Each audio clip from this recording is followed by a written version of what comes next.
Eza bato bazala mal orienté, bato batomba na bato anketu, bato batomba na bato basala sala ba shekula, ba vina bango ebeba beba beba, bozo comprendre maman. Ba vina bango ebeba, batomba ce qu'on a bato abongo, donc donc objectif d'abord zakani ke ba faire souffrir.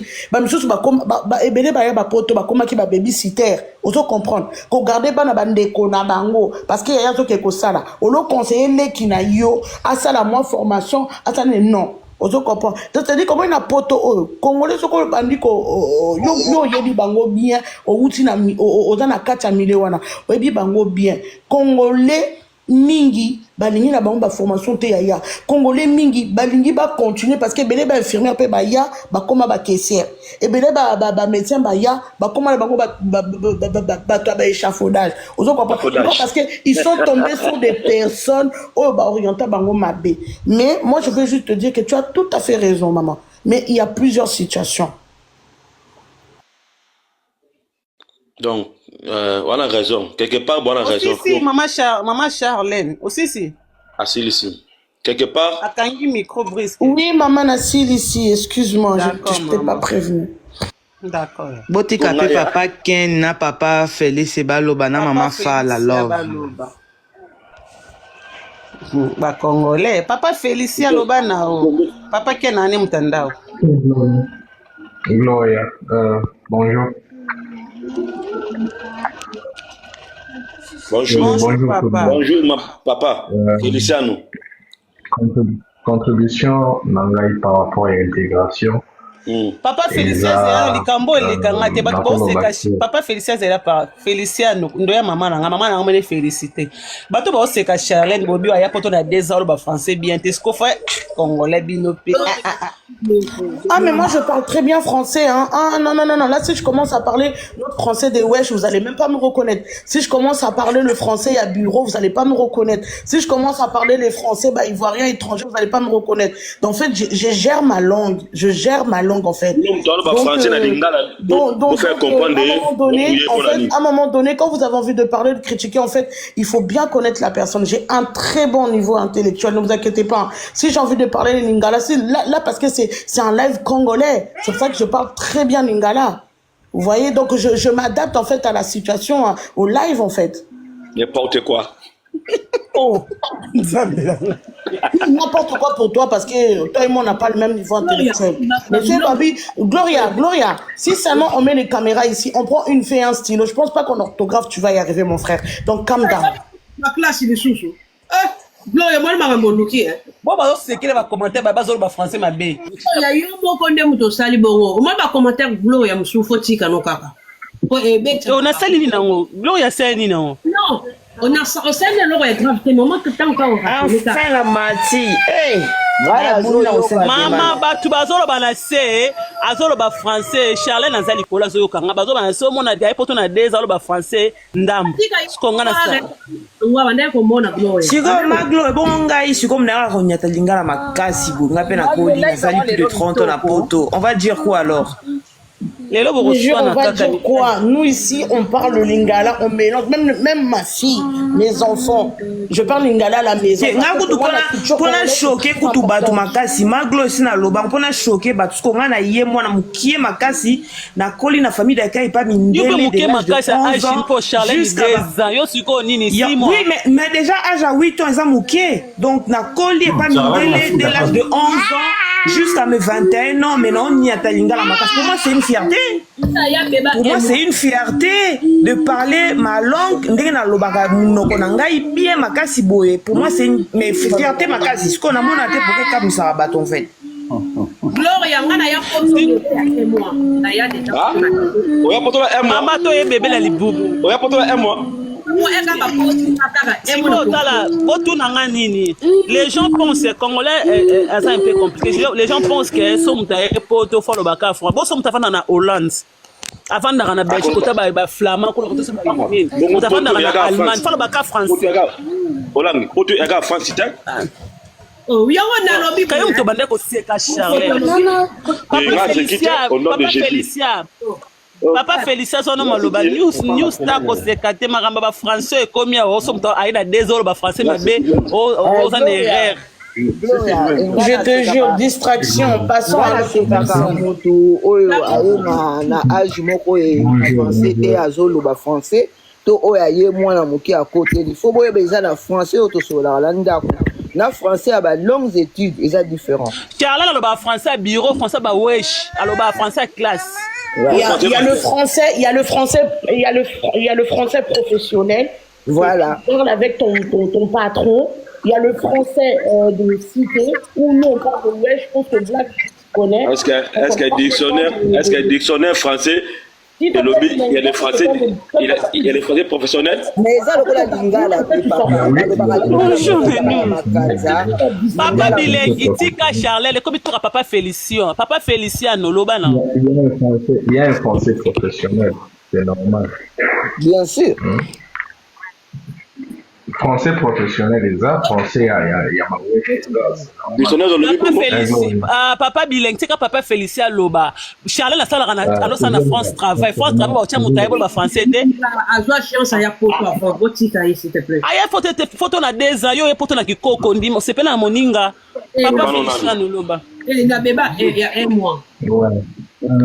Tozo tubanda loba kumpa. Olanga musique ya. Mama to ngo ya. Tolo belanguka siko ya mambo ya intégration. Les gens sont complexés parce que nous parlons français. Mais français est limité. Quel est la maman de Moussous, même Macron, l'air que nous avons Trump, abandonne le balangue, abandonne le bangue. Les français, nous avons une personne qui m'invente par exemple l'anglais peut-être, voilà ça va.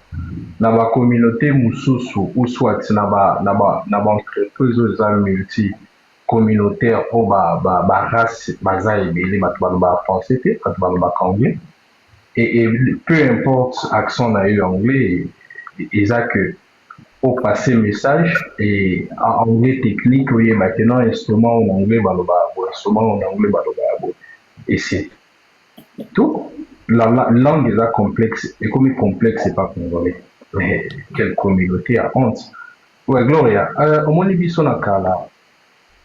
Quand on grandissait, tout le monde banga. Moi, je suis pas dans la protestée, dans la Luanda. Ozaï, Papa Félicien. Ozaï. Dans l'Angola. La gamme d'Afrique n'a pas de. Vous appelez les Konangaï. Appelle les Konangaï, mais ça s'intègre.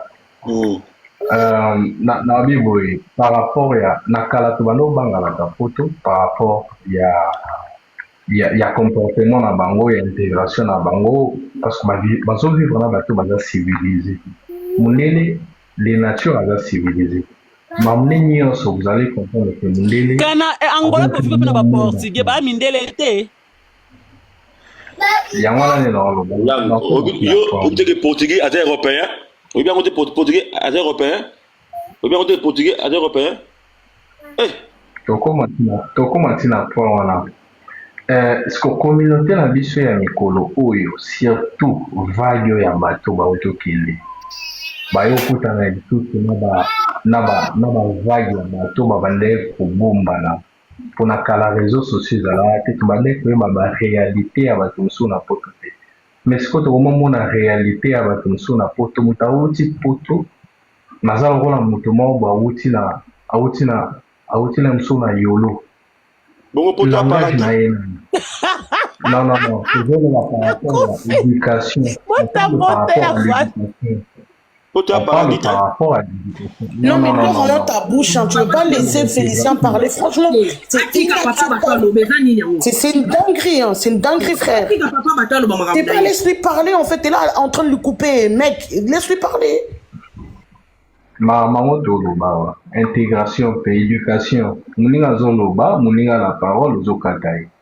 Pourtant, il y a les rolobi, Moutakati, mais si total na profil, Oza Moutapoto. Mais ils ont solide. C'est ce qu'on appelle en français de l'impolitesse, en fait. Ouais, c'est de l'impolitesse. Il y a un de quand on parle d'une personne civilisée, c'est par rapport à son comportement, c'est par rapport à sa façon, c'est par rapport à son langage. Mais les deux commandés, Moutapoto a la facilité à faire une bêtise par rapport à Moto en Afrique. na ba live ya bato ya poto, tu sens que de la bassesse ozo sentir raisonnement là musu mutazo décortiquer penser moko mais ozo mona mutu trop terre à terre mokoti na perfil na ye muta poto so biso communauté congolaise toza bato ya poto ka pona ba musique toza bato ya poto ka pona bilamba toza bato ya poto ka pona ba concert mais pona marambu ya intégration pona marambu oyo par exemple ya kozala exemplaire pona communauté oyo ya bana baleki oyo baza na Afrique tozopesa exemple wana te. Nous faisons la honte. Congolais dans mutu moko boye partout akendaka asala toujours honte. Vous sentez que non il est là. Aloba non na cité kaya oganga. Et les deux, trop matalana.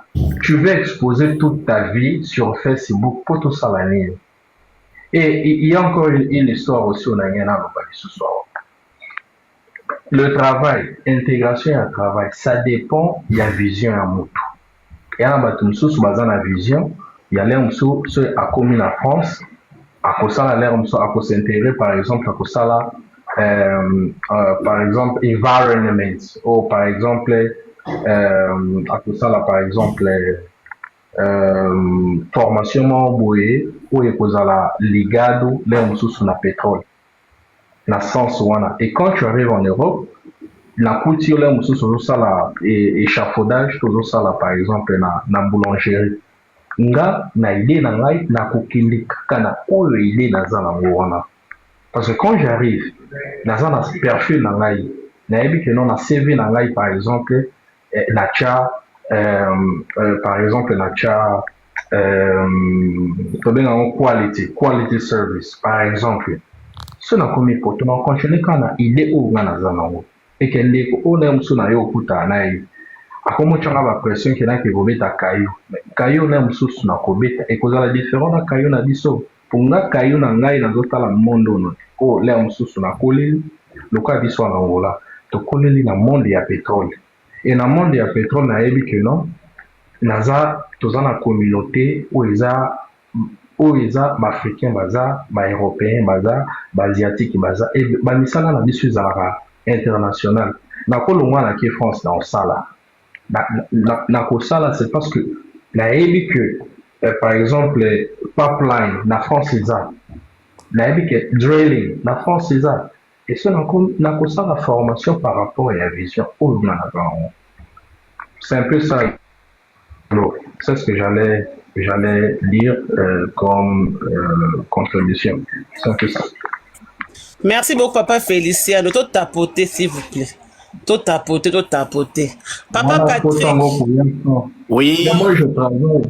Comment est-ce que je vais venir? Bonjour, Papa Félicien, non, qui te lobby?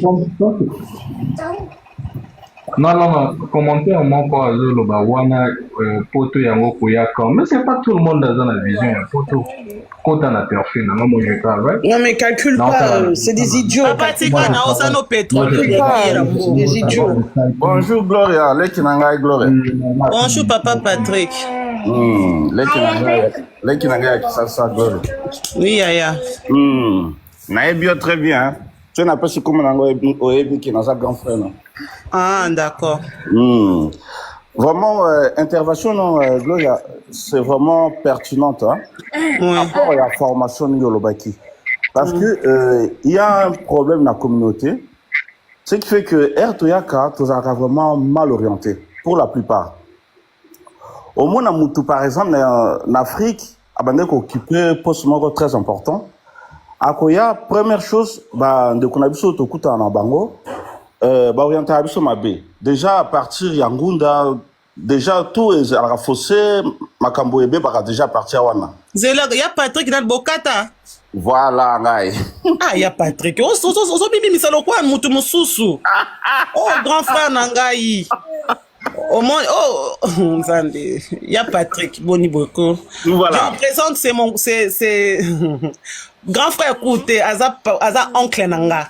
Voilà. Maman na ye tata mo saba maman nanga toi donc tata mo si bokata voilà donc c'est ça c'est le grand frère aîné de Cynthia Lokondo moni moi ça de théâtre bambino donc les qui na biso Davina oh voilà oh c'est mon oncle Voilà. Ok, Donc, voilà, c'est mon oncle, les maman nanga, cousin maman nanga propre.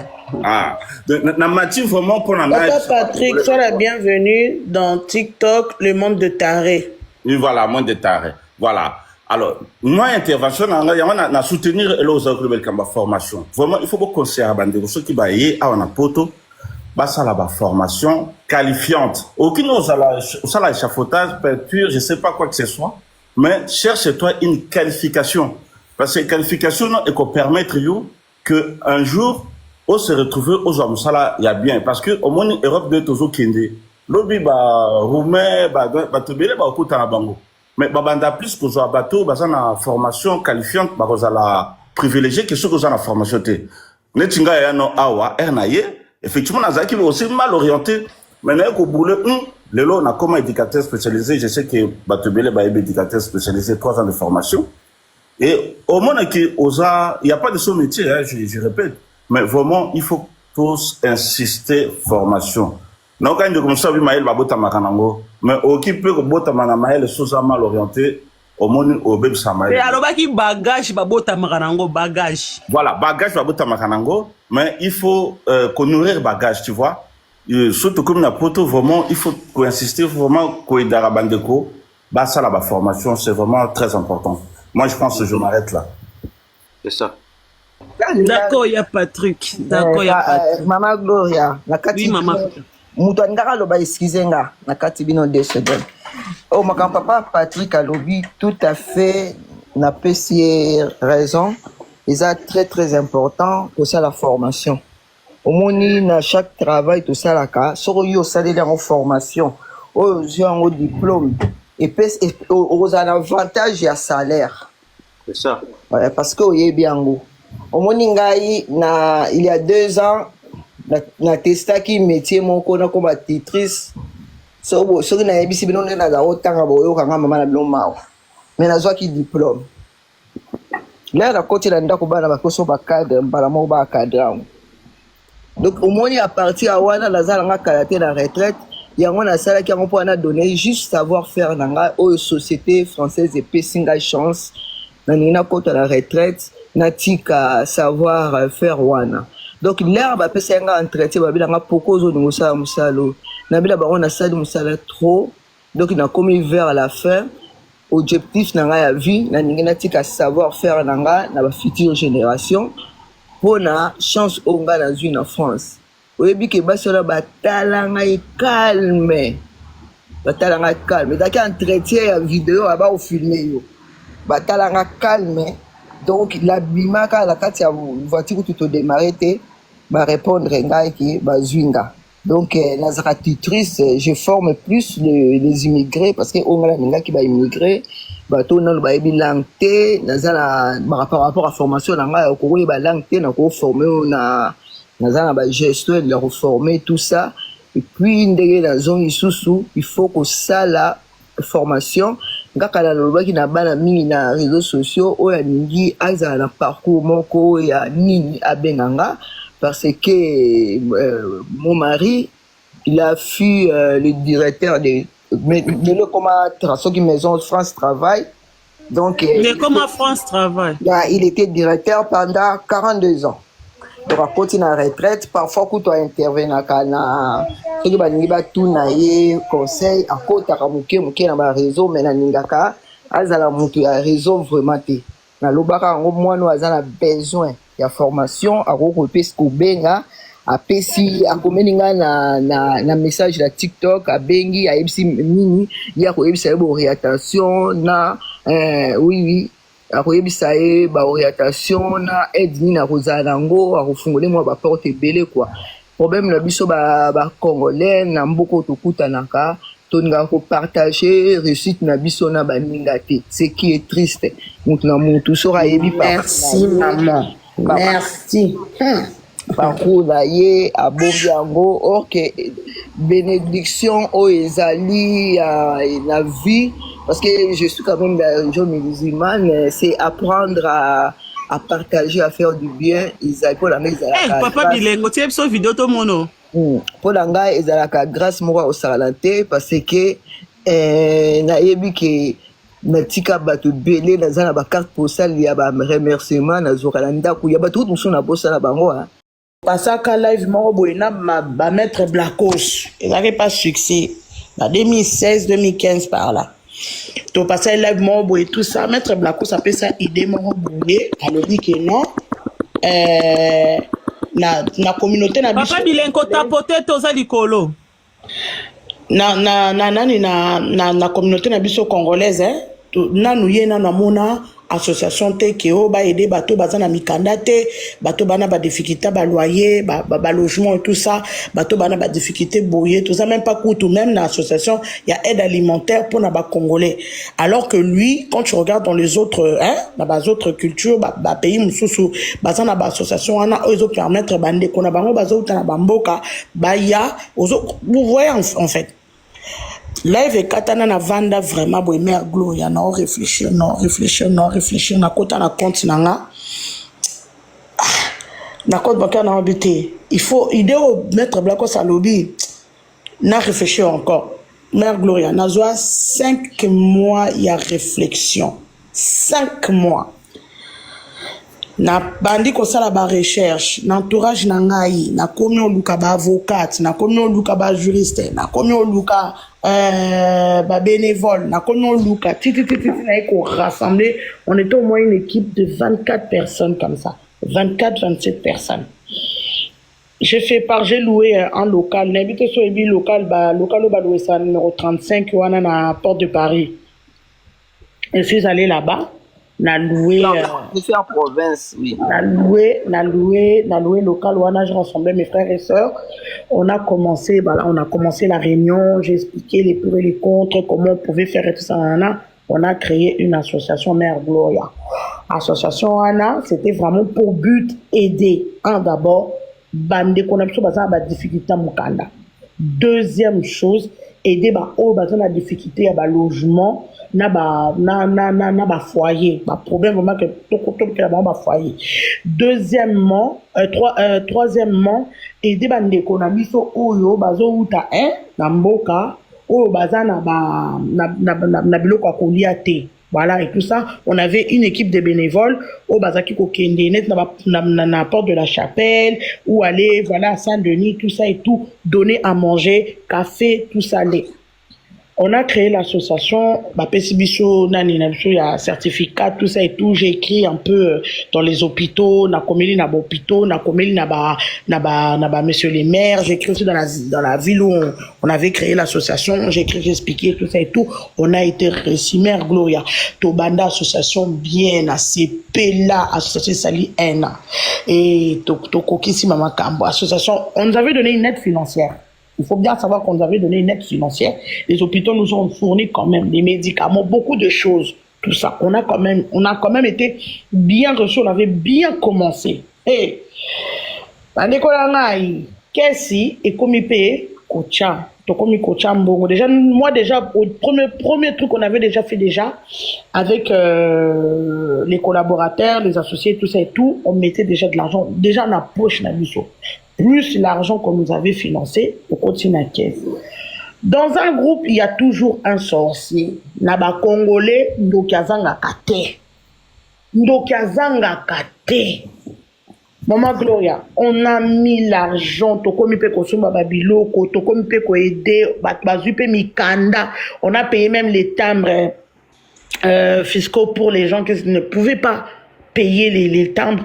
Batubazumi Kanda, Tozakina. On avait bien commencé. 2 ans, 3 ans, 5 ans, on a 4. Et où t'as bakaka maman. To la muka na tongo boy to ya komona loka na biso tozwaka na Drancy on avait to ya kokuta yango bapanza biso local bayiba biso nani caisse et sili police yé to basali ba constat tout ça qu'est-ce qu'on a combien la carte qu'est-ce ya mbongo ma Gloria na ko peso montant bon qu'est-ce qu'on tika na bureau ndambu en fait ndambu ezakana parce que au moni bato ba kana urgence que oko mema mutute na banque obenda mbongo zo comprendre bon tambola na ta voiture tika ngona to ko tambola ngona voiture te feza ka wana peut-être sommet coffre fort On a ouais fort. To bon maman, tu as la question place, tu as même on a Mère Gloria. Si Dieu me fait grâce et qu'un jour on a notre coutane, non, même moi na ex bureau na biso dansi. Maman, c'était une erreur. Parce que nga na sala partie na l'association belé. Botika coffre fort na bureau c'est que mutu no mutu ibaki. Toza na ba chèque restaurant, toza na ba chèque service, toza na ba pesaka. Il y a tout dedans. Il y a un bon jour. Il y a valise, Maman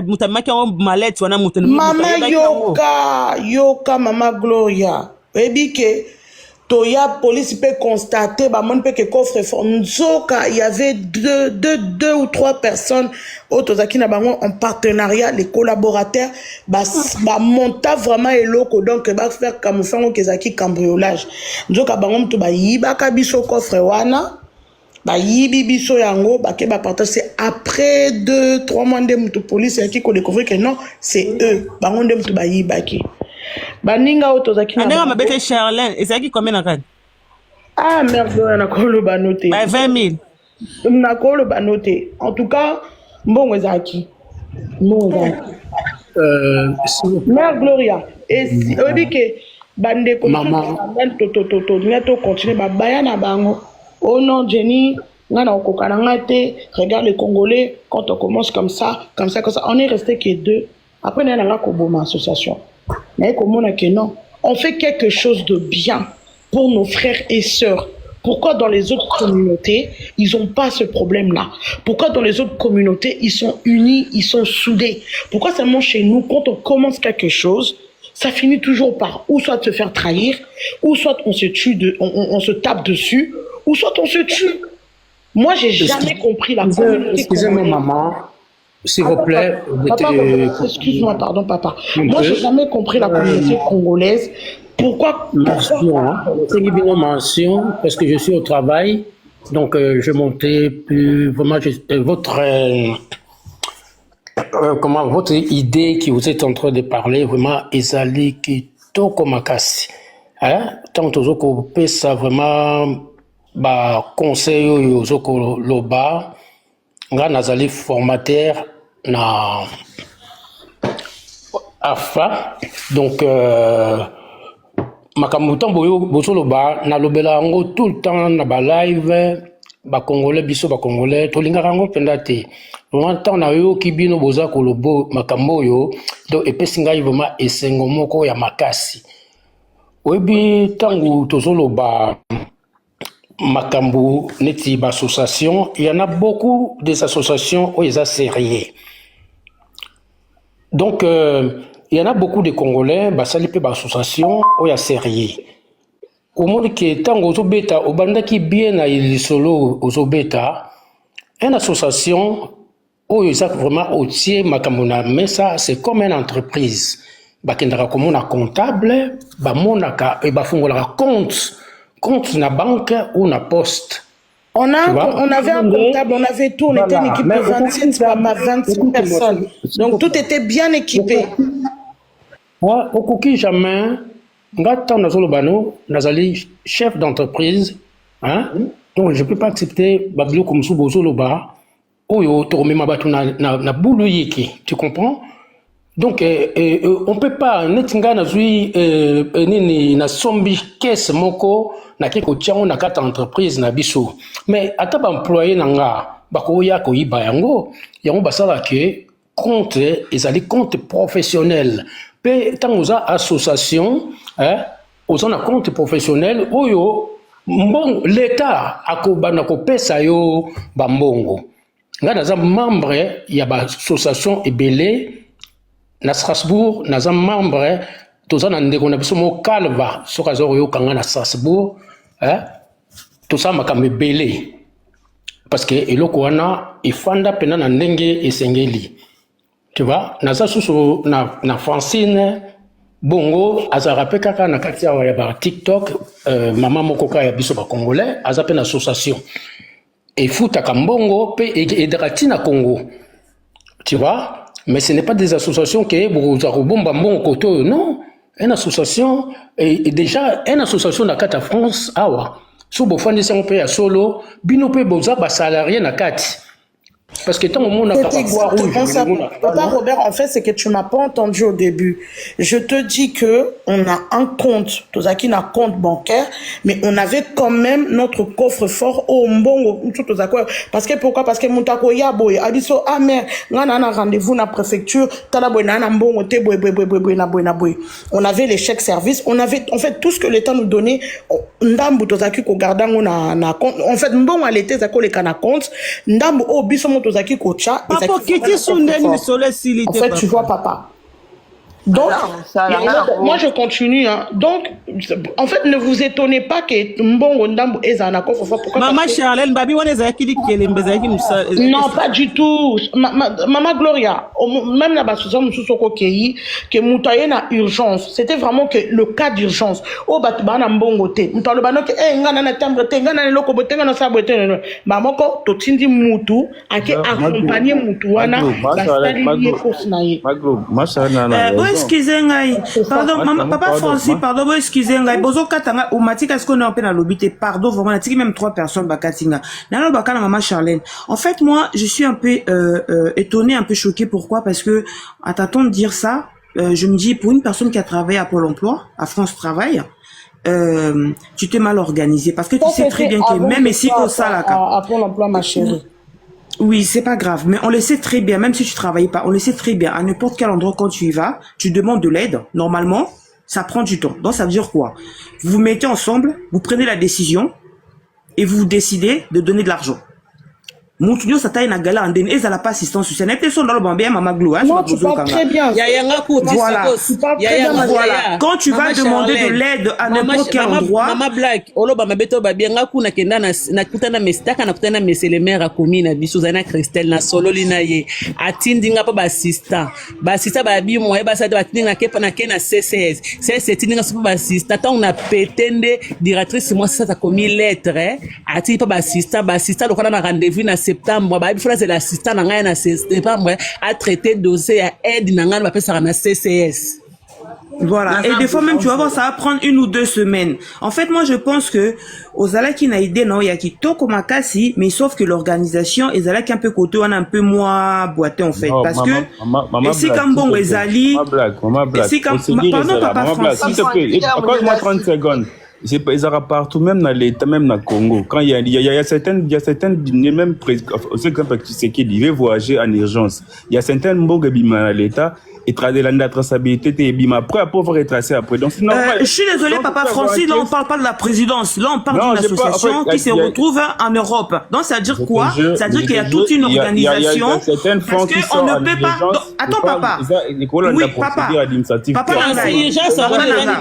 Papa Francis. Papa Francis, tu vois, du moment où la personne a quitté chez lui pour arriver à l'endroit, donc ça veut dire que ceux qui a supporté Nzala et pas Naïti a commencé au Senga, donc il peut encore supporter un peu. Je suis désolé d'être méchante, mais c'est comme ça. Tout le monde a des faux liatés. Ok, Penza n'a pas resto du cœur, mais on te dit qu'il faut d'abord remplir, ramener d'abord les papiers et nanana pour pas inscrire. Francis, il chasse à timbre, ça l'a raté parce que Batine aura toujours message que va un rendez-vous en septembre, par exemple, le 30 septembre, il y a un timbre. C'est quoi, ok, jusqu'à le 29. Maman Gloria.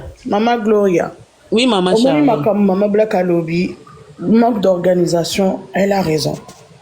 Toute chose, au moment où tu as créé quelque chose, tu ne seras pas parfaite dans tout.